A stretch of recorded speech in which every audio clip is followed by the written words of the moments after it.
नमस्कार दोस्तों, राहुल गांधी की भारत जोड़ो न्याय यात्रा को लेकर के इस वक्त की बड़ी खबर आ रही है। जिस तरीके से देश के अंदर आर्थिक असमानताओं को देखते हुए राहुल गांधी ने केंद्र सरकार पर जमकर बोला, हमला बोला। भारत में आर्थिक विषमता और बेरोजगारी का संकट गहराया हुआ इस समय। इस परिदृश्य में राहुल गांधी हालिया चर्चा भी प्रस्तावित कर नीतियों में नई उम्मीद की किरण जगाते हुए भारत जोड़ो न्याय यात्रा को लेकर के पूरे देश के अंदर निकले हैं।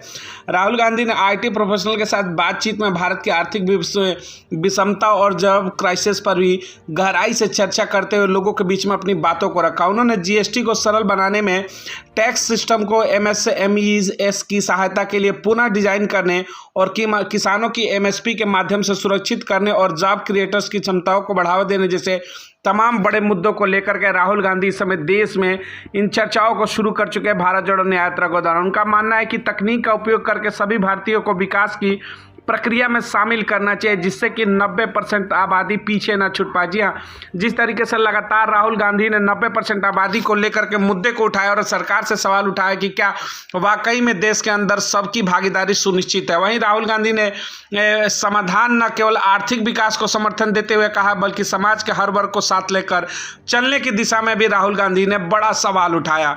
वहीं अगर हम बात करते हैं तो भारत में आर्थिक असमानता को लेकर के भी सरकार के ऊपर राहुल गांधी द्वारा बड़े सवाल किए गए।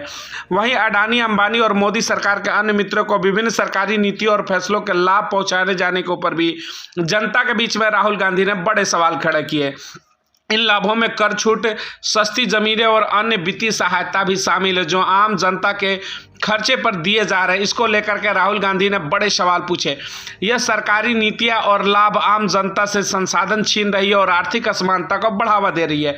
राहुल गांधी जनता को इस असमानता का प्रति जागरूक करते हुए एक न्यायपूर्ण और समान समाज की दिशा में कदम उठाने का आह्वान भी जनता के बीच में किया। वहीं राहुल गांधी ने भारत जोड़ो न्याय यात्रा के माध्यम से इस असमानता के खिलाफ लड़ाई शुरू कर दी है। ये सरकार ऐसी नीतियां बनाने की मांग करते हैं जो सभी वर्गों के लिए न्यायसंगत हो और जो आर्थिक विकास को सभी तक पहुंचाए। इन तमाम मुद्दों को लेकर के राहुल गांधी ने भारत जोड़ो न्याय यात्रा के दौरान युवा हो या फिर किसान हो या फिर देश की आम जनता, उनके मुद्दों को लेकर के लगातार जनता के बीच में चर्चाएं शुरू की है। भारतीय समाज में महिलाओं की भूमिका और उनके सशक्तिकरण पर भी राहुल गांधी ने प्रमुख मुद्दा उठाया। राहुल गांधी द्वारा महिलाओं को राजनीति सहित सभी क्षेत्रों में सक्रिय भागीदारी की भी खुल करके वकालत की। महिलाओं की राजनीतिक भागीदारी के ऊपर राहुल गांधी का बड़ा बयान। राहुल गांधी द्वारा महिलाओं को राजनीतिक भागीदारी में बढ़ावा देने के लिए किए गए प्रयासों के ऊपर भी चर्चाएं शुरू की। भारत जोड़ो न्याय यात्रा के दौरान महिलाओं को समाज के सभी क्षेत्रों में नेतृत्व करने के लिए प्रोत्साहित करने की बात राहुल गांधी द्वारा की गई। 5 न्याय के प्रमुख स्तंभ के रूप में महिला सशक्तिकरण पर राहुल गांधी का बड़ा बयान आया। राहुल गांधी के 5 न्याय सिद्धांतों में महिला सशक्तिकरण को प्रमुख स्तंभ के रूप में शामिल करने की चर्चाएं हुई। महिलाओं को आर्थिक, सामाजिक और राजनीतिक क्षेत्र में समान अवसर प्रदान करने की भी और दिशा में नीतियां और पहल करने की भी चर्चा उन्होंने की। महिलाओं के लिए समान अवसरों की मांग की। उनके सशक्तिकरण के लिए राहुल गांधी भारत जोड़ो न्याय यात्रा के प्रतिबद्धता का भी उन्होंने पालन किया। भारतीय समाज में महिलाओं की बेहतर प्रतिनिधित्व और भागीदारी के लिए भी राहुल गांधी ने बड़ा सवाल उठाया।